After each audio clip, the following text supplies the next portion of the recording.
Doctor ortho Ayurvedic oil and capsule, अब दर्द भी घुटने टेकेगा। बंगाल में आज हो सकता है सीएम के नाम का ऐलान। विधायक दल की बैठक आज, अमित शाह रहेंगे मौजूद। राज्यपाल ने भंग की विधानसभा। पश्चिम बंगाल के राज्यपाल आर.एन. रवि ने दिया विधानसभा को भंग करने का आदेश। ममता ने कहा, नहीं दूंगी इस्तीफा, अखिलेश ममता से मिले। तमिलनाडु में सरकार पर सस्पेंस बरकरार। टीवीके को अब तक सरकार बनाने का न्योता नहीं मिला। गवर्नर ने कहा, टीवीके पहले बहुमत दिखाए। एआईएडीएमके और डीएमके के बीच गठबंधन की सुगबुगाहट। योगी सरकार के अपराध के प्रति जीरो टॉलरेंस नीति का दिखा दम। एनसीआरबी के आंकड़े में यूपी क्राइम रेट हुआ कम। यूपी डीजीपी बोले, आंकड़े मजबूत, कानून व्यवस्था की गवाही।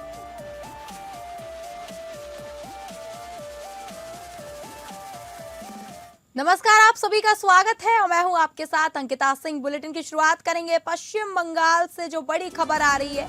आपको बता दें, बंगाल विधायक दल की बैठक आज हो सकता है सीएम के नाम का ऐलान। अमित शाह रहेंगे मौजूद। राज्यपाल ने भंग की विधानसभा। पश्चिम बंगाल के 2026 के विधानसभा में चुनाव प्रचंड जीत हासिल मिलने के बाद राज्य भारतीय जनता पार्टी के विधायक दल की बैठक होगी। इस बैठक में राज्य के अगले मुख्यमंत्री के नाम पर अंतिम फैसला लिया जाएगा। बैठक में केंद्रीय गृह मंत्री अमित शाह भी मौजूद रहेंगे। अमित शाह पर्यवेक्षक के रूप में आज नवनिर्वाचित विधायकों के साथ बैठक करेंगे। इस दौरान ओडिशा के मुख्यमंत्री मोहन चरण मांझी भी सह पर्यवेक्षक के रूप में मौजूद रहेंगे। पार्टी के सूत्रों के मुताबिक बैठक कोलकाता के विश्व बांग्लान कन्वेंशन सेंटर में शाम 4 बजे होगी। इसी बैठक में विधायक दल का नेता चुना जाएगा जो राज्य का नया मुख्यमंत्री बनेगा। मुख्यमंत्री पद की रेस में 2021 में नंदीग्राम के बाद इस बार के चुनाव में मुख्यमंत्री ममता को उनके घर भवानीपुर में हराने वाला नेता प्रतिपक्ष शुवेंदु अधिकारी का नाम सबसे आगे है। अगले दिन 9 मई शनिवार को कवि गुरु रविंद्रनाथ टैगोर की जयंती के दिन नई सरकार के मुख्यमंत्री और मंत्रियों का शपथ ग्रहण समारोह कोलकाता के ऐतिहासिक ब्रिगेड परेड मैदान में सुबह 11 बजे से आयोजित किया जाएगा। शपथ समारोह में प्रधानमंत्री नरेंद्र मोदी व शाह सहित भाजपा शासित करीब 20 राज्यों के मुख्यमंत्री, कई केंद्रीय मंत्री और पार्टी के अन्य दिग्गज नेता मौजूद रहेंगे।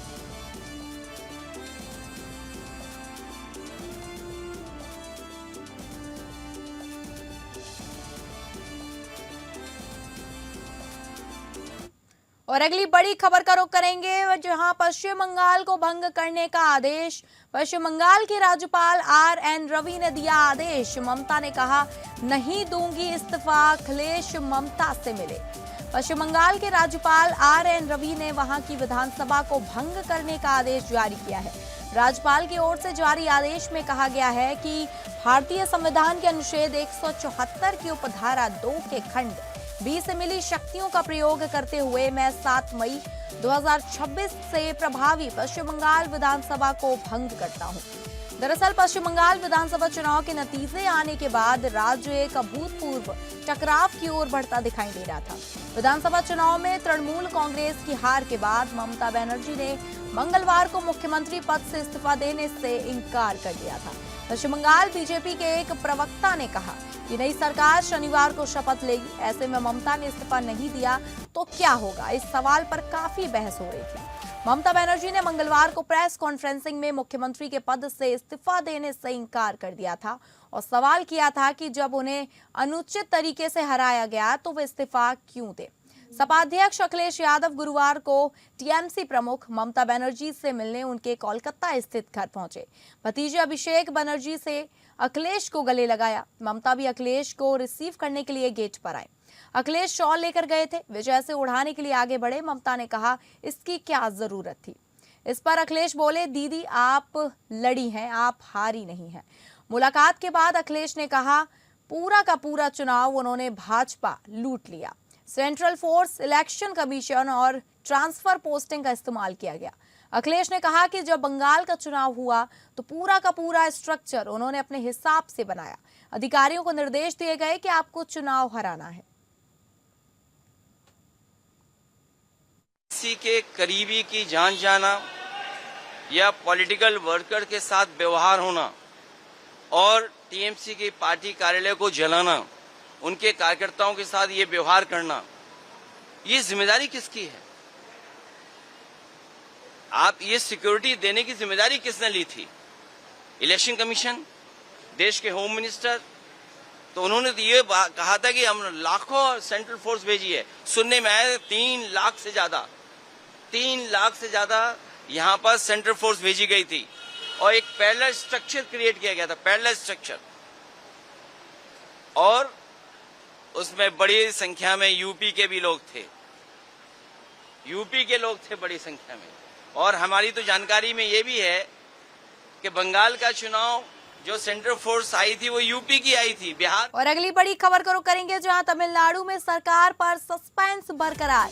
टीवीके को अब तक सरकार बनाने का न्योता नहीं मिला है। गवर्नर ने कहा टीवीके के पहले बहुमत दिखाए। एआईएडीएमके और डीएमके के बीच गठबंधन की सुगबुगाहट। तमिलनाडु में सरकार पर सस्पेंस बरकरार है। थलापति विजय की पार्टी टीवीके को अब तक सरकार बनाने का न्योता नहीं मिला है। तमिलनाडु के गवर्नर एक्टर विजय की टीवीके को पहला बहुमत मिला, नंबर दिखाने को बोल रहे हैं। थलापति विजय 2 बार गवर्नर से मिल चुके हैं, दोनों बार निराशा ही हाथ लगी है। इस बीच खबर है कि तमिलनाडु में थलापति विजय की टीवीके की सरकार ना बने, इसके लिए एआईएडीएमके और डीएमके के बीच गठबंधन की सुगबुगाहट तेज हो गई है। यही कारण है कि अब एक्टर विजय ने बड़ा दांव चल दिया है। इससे तमिलनाडु की सियासत में नया ट्विस्ट आ गया है। जी हां, एक्टर विजय की टीवीके यानी तलिगा वेत्री कजनम ने गुरुवार को कहा कि पार्टी ने सभी 107 विधायक इस्तीफा देंगे अगर डीएमके और एआईएडीएमके तमिलनाडु में सरकार बनाते हैं। सूत्रों ने इसकी पुष्टि की है। यह कार्यक्रम तब सामने आया जब डीएमके और एआईएडीएमके नेताओं के बीच 2 बैठकें हुई। राजनीतिक गलियारों में इस बात की खूब चर्चा है कि एआईएडीएमके और डीएमके साथ आ सकते हैं। अव्वल तो राज्यपाल के स्टैंड ने इन अटकलों को और बल दे दिया है। दरअसल तमिलनाडु विधानसभा चुनाव में अपना करिश्मा दिखा चुके थलापति विजय को अब एक शंका सता रही है। अब टीवीके को शक है कि एआईएडीएमके और डीएमके दोनों पार्टियां मिलकर राज्य में सरकार बनाने की कोशिश कर रही हैं, जबकि सबसे ज्यादा वोट पाने वाली पार्टी को बाहर रखा जा रहा है। एक्टर विजय की टीवीके ने तमिलनाडु विधानसभा चुनाव में 108 सीटें जीती थी। इनमें से 2 विजय ने जीती हैं। टीवीके के पास 107 विधायक हैं और पार्टी का कहना है कि सबसे बड़ी पार्टी होने के नाते उसे सरकार बनाने का पहला मौका मिलना चाहिए। इससे पहले राज्यपाल आरवी अरलेकर ने एक्टर विजय को सरकार बनाने का दावा पेश करने की अनुमति देने से इनकार कर दिया था। उन्होंने कहा कि विजय के पास पर्याप्त संख्या नहीं है।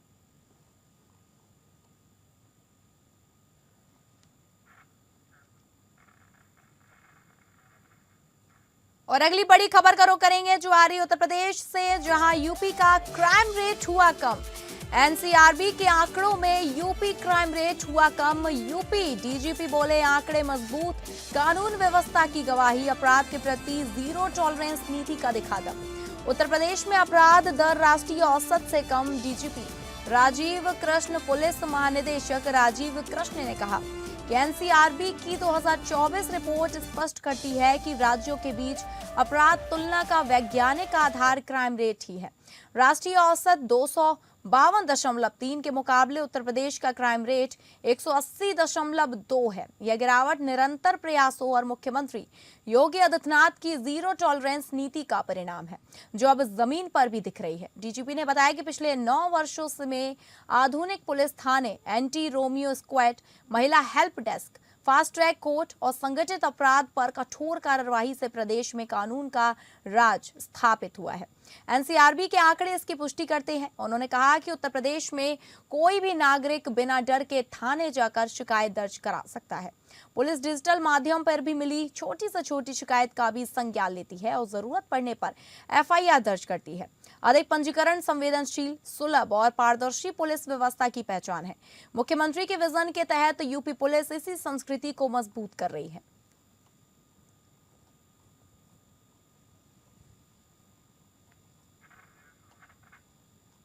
तो आपको बता दें कि जिस तरीके से उत्तर प्रदेश में क्राइम रेट दर कम हुआ है। यह गिरावट निरंतर प्रयासों और मुख्यमंत्री योगी की जीरो टॉलरेंस नीति का परिणाम है, जो अब जमीन पर दिख रही है।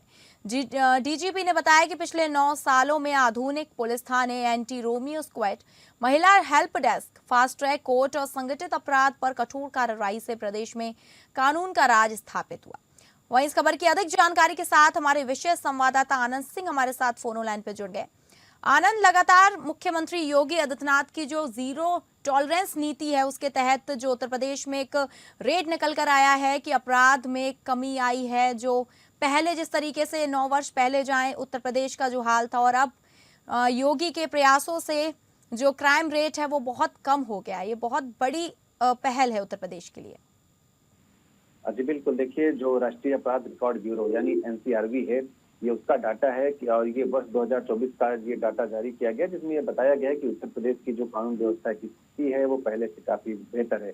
आज वर्ष 2024 की अगर बात करें तो जो देश में मामले दर्ज किए गए, उसमें जो उसके हिसाब से जो राष्ट्रीय क्राइम रेट रहा है वो 252.3 का रहा है, जबकि उत्तर प्रदेश में यही रेट 180.2 का रहा है। यानी कुल अगर अपराधों की बात करें तो उत्तर प्रदेश का देश में 18वां स्थान है, जबकि जो देश की आबादी है उसकी अगर बात करें तो 17% आबादी पूरे भारत की सिर्फ उत्तर प्रदेश में रहती है, यानी सबसे अधिक आबादी का देश है। लेकिन अगर क्राइम रिकॉर्ड की बात करें तो उसमें उत्तर प्रदेश का स्थान काफी नीचे है और कई छोटे राज्य है जहाँ पर क्राइम रेट उत्तर प्रदेश से ज्यादा है। यानी इसको आप इस तरह से समझ सकती हैं कि जो क्राइम रेट है सबसे बेहतर और विश्वसनीय माध्यम है ये जानने का कि किस तरह से कानून व्यवस्था किस प्रदेश की चल रही है। उस हिसाब से अगर देखें तो उत्तर प्रदेश न सिर्फ उसने अपने आप को बेहतर किया है, सुधारा है, बल्कि ये भी साबित किया है कि अगर कानून व्यवस्था बेहतर रहे तो चीजें सुगम हो जाती हैं और जो विकास की गति है वो कहीं ना कहीं बढ़ जाती है। जी ठीक है आनंद, आपका धन्यवाद जानकारी देने के लिए। तो आपको बता दें, राष्ट्रीय औसत 292.3 के मुकाबले उत्तर प्रदेश का क्राइम रेट 180.2 है और यह गिरावट निरंतर प्रयासों और मुख्यमंत्री योगी आदित्यनाथ की जीरो टॉलरेंस नीति का परिणाम है, जो अब जमीन पर दिखाई दे रहा है। अगली बड़ी खबर का रुख करेंगे जो आ रही है रांची से, जहां मुख्यमंत्री हेमंत सोरेन आज राज्य में कानून व्यवस्था को और मजबूत करने को लेकर अधिकारियों के साथ वीडियो कॉन्फ्रेंसिंग के जरिए उच्च स्तरीय बैठक करेंगे। बैठक में मुख्यमंत्री ने साफ निर्देश दिए कि अपराध नियंत्रण के लिए पुलिस प्रशासन पूरी तरह सतर्क और सक्रिय रहे तथा किसी भी तरह की लापरवाही बिल्कुल बर्दाश्त नहीं की जाएगी। उन्होंने कानून व्यवस्था की स्थिति पर लगातार निगरानी रखने और आम जनता की सुरक्षा को सर्वोच्च प्राथमिकता देने पर जोर दिया। मुख्यमंत्री हेमंत सोरेन ने अधिकारियों से कहा कि राज्य में अपराध से जुड़े महत्वपूर्ण मामलों को चिन्हित कर उनकी नियमित मॉनिटरिंग की जाए। उन्होंने स्पष्ट किया कि अपराध नियंत्रण में किसी प्रकार की ढिलाई नहीं होनी चाहिए। बैठक में मुख्यमंत्री ने लापता बच्चों और महिलाओं के मामलों पर त्वरित कार्रवाई के निर्देश दिए। उन्होंने कहा कि ऐसे मामलों को प्राथमिकता देते हुए सभी लापता बच्चों और महिलाओं की सुरक्षित बरामदगी सुनिश्चित की जाए। मुख्यमंत्री ने दोहराया कि राज्य में आम जनता को भयमुक्त वातावरण देना सरकार की प्राथमिकता है। मुख्यमंत्री ने अधिकारियों को निर्देश दिया कि नशीले पदार्थों के कारोबार के खिलाफ सख्त अभियान चलाया जाए। उन्होंने कहा कि ड्रग सप्लाई चेन को पूरी तरह तोड़ना जरूरी है। इसके लिए उन स्थानों को चिन्हित किया जाए जहां नशीले पदार्थों की खरीद बिक्री होती है और संबंधित अपराधियों के खिलाफ कड़ी कानूनी कार्रवाई की जाए। उन्होंने विशेष रूप से स्कूल, कॉलेज और अन्य शैक्षणिक संस्थानों के आसपास निगरानी बढ़ाने के निर्देश दिए जहां युवाओं की अधिक भीड़ रहती है।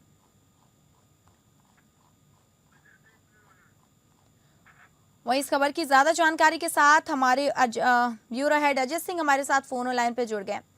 अजय, जिस तरीके से हेमंत सोरेन ने जो राज्य में कानून व्यवस्था को और मजबूत करने के लिए वीडियो कॉन्फ्रेंसिंग के जरिए एक स्तरीय बैठक करी है, उसमें कई अहम फैसले लिए गए हैं। क्या क्या और निर्देश दिए गए हैं सीएम द्वारा?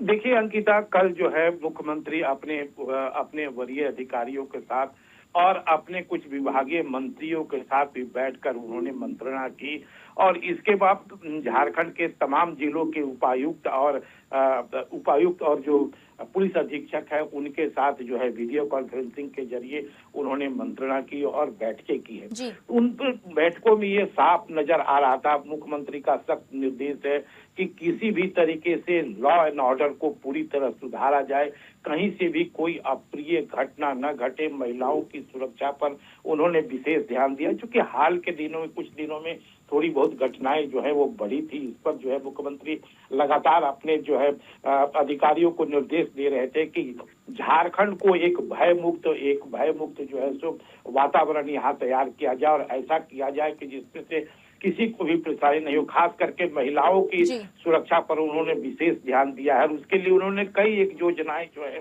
उन्होंने लागू करने के लिए उन्होंने अपने अधिकारियों को सख्त निर्देश दिया गया है। साथ में कुछ जो है वरीय पदाधिकारियों की जो है अभी फिलहाल के कुछ दिनों में जो है तबादला हुआ है और उनका जो है उनको कहा गया है कि वो अपने अधिकारों का और अपने बल का प्रयोग करें और किसी भी तरीके से कोई भी लॉ एंड ऑर्डर के इसमें जो भी अगर बाधाएं आती है उनको त्वरित कार्रवाई की जाए और किसी भी तरीके से जो है वो जो है कानून और व्यवस्था का राज यहाँ कायम हो। इसके लिए झारखंड सरकार पूरी तरह प्रतिबद्ध हो, ऐसा उन्होंने अपने अधिकारियों को निर्देश दिया है। जी अंकिता। ठीक है अजय, आपका धन्यवाद जानकारी देने के लिए।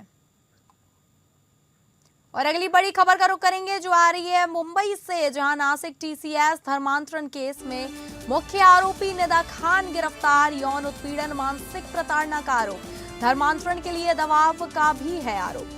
महाराष्ट्र के नासिक स्थित टीसीएस बीपीओ यूनिट में कथित यौन शोषण और जबरन धर्मांतरण मामले में फरार चल रही मुख्य आरोपी निदा खान को पुलिस ने आखिरकार गिरफ्तार कर लिया है। पुलिस ने उसे छत्रपति संभाजी नगर से हिरासत में लिया। बताया जा रहा है कि वह पिछले कई दिनों से फरार थी और पुलिस लगातार उसकी तलाश में जुटी थी। इस मामले में निदा खान पर कर्मचारियों के साथ कथित यौन उत्पीड़न, मानसिक प्रताड़ना और धर्मांतरण के लिए दबाव बनाने जैसे गंभीर आरोप लगे हैं। जांच एजेंसियों के अनुसार मामले में कई डिजिटल सबूत भी जुटाए गए हैं जिनकी फॉरेंसिक जांच की जा रही है। इससे पहले नासिक कोर्ट ने निदा खान की अग्रिम जमानत याचिका खारिज कर दी थी। अदालत ने मामले की गंभीरता को देखते हुए पुलिस हिरासत में पूछताछ को जरूरी माना था। पुलिस सूत्रों के मुताबिक मामले की जांच के दौरान कई चौंकाने वाले खुलासे सामने आए हैं। जांच एजेंसियों ने यह भी पता लगाने में जुटी है कि इस पूरे नेटवर्क में और कौन कौन शामिल है। फिलहाल पुलिस आरोपी से पूछताछ कर रही है और जल्द ही उसे कोर्ट में पेश किए जाने की संभावना है। वहीं इस खबर की ज्यादा जानकारी के साथ हमारे संवाददाता सर्वजीत सोनी हमारे साथ जुड़ गया फोन लाइन पे। सर्वजीत, निदा खान को आखिरकार पुलिस ने गिरफ्तार कर लिया है, तो निदा खान के अलावा और कौन कौन से अपराधी इसमें शामिल हो सकते हैं और क्या क्या कड़ियां सामने आई हैं और क्या बड़े खुलासे हुए हैं? जिस तरह से नासिक टीसीएल मामले में निदा खान जो है मैनेजिंग वहाँ पे थी, उनको लगातार पुलिस की टीम है वो उनकी तलाश कर रही थी। कई टीमें जो है उनकी तलाश के लिए मुंबई के मुंब्रा समेत वहाँ पे कई बार छापेमारी भी की गई थी, घर पे वहाँ पे पूछताछ की गई थी। लेकिन कल देर रात मुंबई महाराष्ट्र के छत्रपति संभाजी नगर से उन्हें गिरफ्तार किया गया है।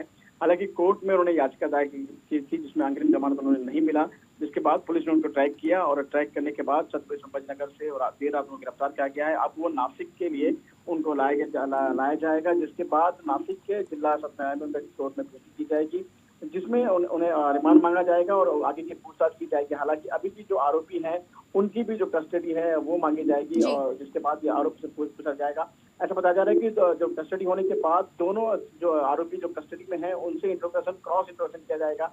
जिस तरह से जो आरोप लगाए गए हैं, जिस तरह से धर्मांतर को लेकर इस पर पूरे मामले की पूछताछ की जाएगी। फिलहाल निदा खान अभी पुलिस की गिरफ्त में है। नासिक पुलिस आज उनका मेडिकल करा के कोर्ट में पेश करेगी। ठीक है सर्वजीत, आपका धन्यवाद जानकारी देने के लिए। तो आपको बता दें, नासिक टीसीएस धर्मांतरण मामले में आखिरकार निदा खान को पुलिस ने गिरफ्तार कर लिया है। वहीं पुलिस अब ये पता लगाने की कोशिश कर रही है कि इस पूरे नेटवर्क में और कौन कौन शामिल हो सकता है। और अगली बड़ी खबर का रुख करेंगे जहां कर्नल सोफिया कुरैशी के खिलाफ मध्य प्रदेश के मंत्री कुंवर विजय शाह द्वारा की गई विवादित टिप्पणी के मामले पर आज सुप्रीम कोर्ट सुनवाई करेगा। इस मामले पर सुप्रीम कोर्ट द्वारा बनाई गई एसआईटी ने सीलबंद कवर में स्टेटस रिपोर्ट दाखिल की है। सुनवाई के दौरान सुप्रीम कोर्ट ने कहा था कि आप एक मंत्री हैं, ऐसे संवेदनशील समय में एक संवैधानिक पद पर बैठे व्यक्ति को सोच समझकर बोलना चाहिए। वहीं पिछली सुनवाई के दौरान सुप्रीम कोर्ट ने विजय शाह पर दर्ज एफआईआर पर रोक लगाने से इनकार कर दिया था। वहीं इस खबर की ज्यादा जानकारी के साथ हमारे संवाददाता विवेक सिंह चंदेल हमारे साथ फोन लाइन पे जुड़ गए। विवेक, कर्नल सोफिया कुरैशी के खिलाफ जो मध्य प्रदेश के मंत्री कुंवर विजय सिंह ने जो विवादित टिप्पणी की है उस पर आज सुप्रीम कोर्ट सुनवाई करने जा रहा है। वहीं पिछली सुनवाई की बात करें तो कोर्ट का क्या फैसला आया था और आज क्या हो सकता है। विवेक, आपको हमारी आवाज आ रही है? लगता है संपर्क टूट गया है। तो आपको बता दें कि कर्नल सोफिया कुरैशी के खिलाफ मध्य प्रदेश के मंत्री कुंवर विजय शाह द्वारा की गई विवादित टिप्पणी के मामले में आज सुप्रीम कोर्ट सुनवाई करेगा। तो फिलहाल इस बुलेटिन में इतना ही। नमस्कार।